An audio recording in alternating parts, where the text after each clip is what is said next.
दोस्तों, जो बिना बताई हमारी सारी बातें समझ ले, हमारी सारी फीलिंग्स जान ले, उसे हम माँ कहते हैं। और अभी तो रुको।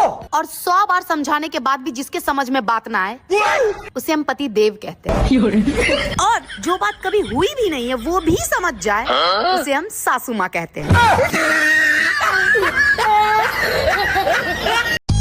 हम मिडिल क्लास घर की बहुएं हैं जनाब। अच्छा। आप हमारा दुख नहीं समझ सकते। ठीक है। अरे हम तो अपने पति के साथ डॉक्टर के पास भी जाए ना, तो हमारे ससुराल वाले कहेंगे कि अरे डॉक्टर के पास तो बहाना था, इनको तो कहीं घूमने जाना था।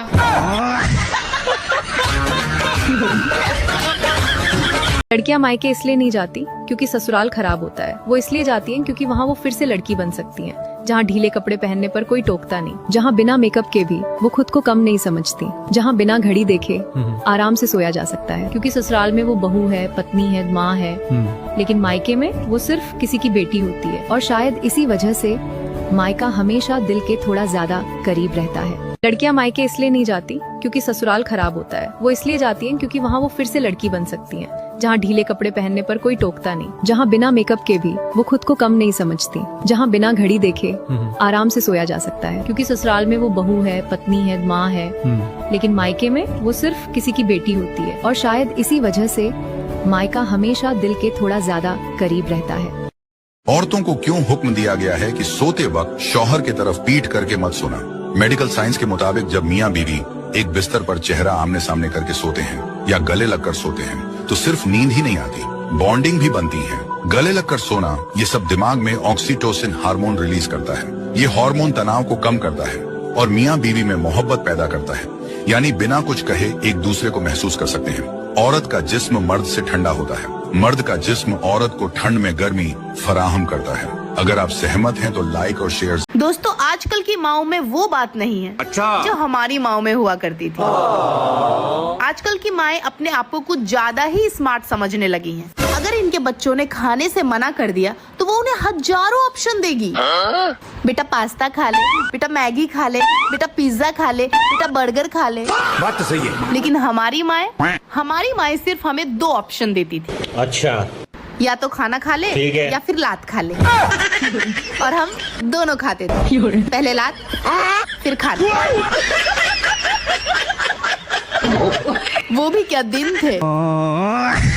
जो ये लोग हम औरतों पे सवाल उठाते हैं ना, ये औरतें लोग तो बहुत पंचायत करती हैं, इनको तो चुगलियां करने से फुर्सत ही नहीं मिलती है। तुम लोग क्या करते हो? अगर हम नहीं करेंगे तो कौन करेगा ये चीजें? तुम्हारी बातें कैसी रहती है? भाई साहब, अगर तुम अपने पापा, चाचा, ताऊ, मामा, दादा के पास जाके बैठो तो उनके पास आपको क्या सुनने को मिलेगा? यही ना कि फलाना जगह रोड टूटा हुआ है, फलाने जगह गड्ढा हो रखा है। बोरिंग से पॉलिटिकल टॉपिक पे चर्चा सुनने को मिलेगी, या फिर ज्यादा से ज्यादा अपने अपने काम धंधे की बातें करेंगे आप लोग। लेकिन तुम अगर अपनी चाची, मामी, मम्मी, ताई के पास अगर बैठो तो तुम्हें मस्त चटपटी जानकारियाँ मिलेंगी। जैसे किसकी बहू घर में कितना काम करती है, किसकी बहू घर में पड़ी हुई रहती है, किसकी बहू कितने बजे ऑफिस से घर आती है, किसकी बेटी का ससुराल कहाँ है ना?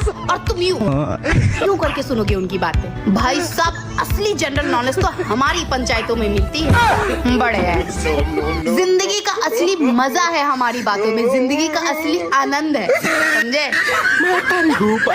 तो भैया इतिहास गवाह है, बीवी की बात नहीं मानने वाला पति हमेशा विनाश की ओर जाता है। अच्छा। नहीं, आप खुद ही देख लो। रावण अगर अपनी बहन की जगह अपनी पत्नी की बात मानता तो आज उसका विनाश नहीं होता।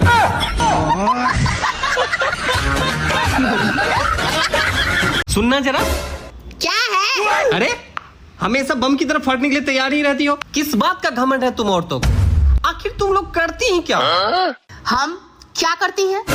हम खाना बनाते हैं।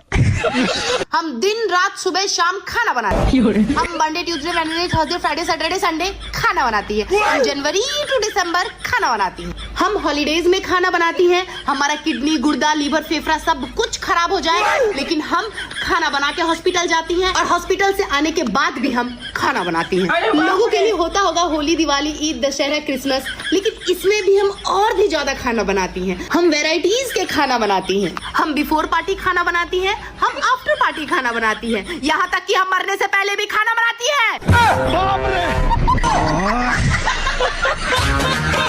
और क्यों ना घमंड करूं मैं अपने पति पर। अच्छा, वो अकेले ही शिमला, मनाली, कश्मीर हर जगह घूम के आ जाते ताकि मुझे ठंड ना लगे। वो मुझे पिज्जा, बर्गर, आइसक्रीम, मोमोज कुछ नहीं खिलाते ताकि मैं बीमार ना पड़ जाऊं, मैं मोटी ना हो जाऊं। दोस्तों वो मुझे कपड़े भी नहीं दिलवाते क्योंकि मैं उन्हें पुराने कपड़ों में ही अच्छी लगती हूँ। और घर के सारे काम वो मुझसे करवाते ताकि मैं, जी हाँ, मैं आलसी ना हो जाऊं। अरे मैं तो कहती हूँ भगवान ऐसा पति सबको दे।